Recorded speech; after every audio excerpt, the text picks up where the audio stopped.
Another day, another supposedly official ruling in the case of the Ezekiel Elliott suspension. On Monday night, a judge denied a request for an injunction and the most discussed 6-game suspension ever for violating the league's personal conduct policy was apparently back on, though I feel like we've been here before. Why, yes, we have been. Is it possible that this time the suspension is really going to happen this season, perhaps starting this week, and we won't see Elliott until week 15? Yes, that is possible.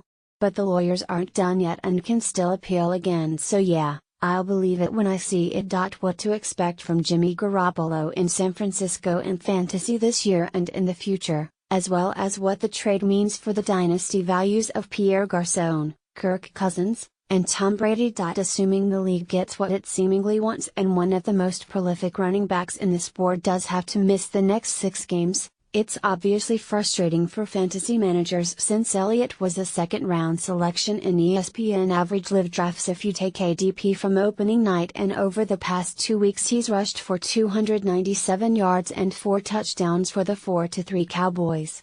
However, the Cowboys have 9 games remaining, so the simple math is Elliott would return for the final 3 games, against the Raiders, Seahawks and Eagles, and in the heart of the fantasy playoffs.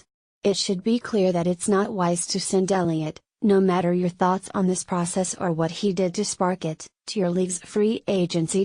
As for how the Cowboys replace Elliott in their backfield, should they actually need to do so, the team employs veterans Alfred Morris, Darren McFadden and Rod Smith, and could, by the way, also make a trade before Tuesday's deadline.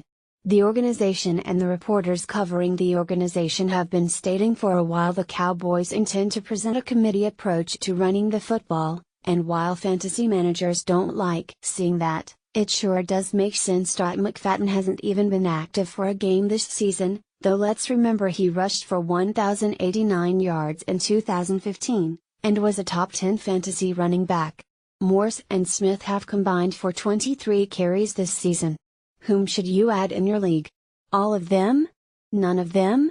Honestly, if I had to pick one, it would still be McFadden, who should be well rested, at the least.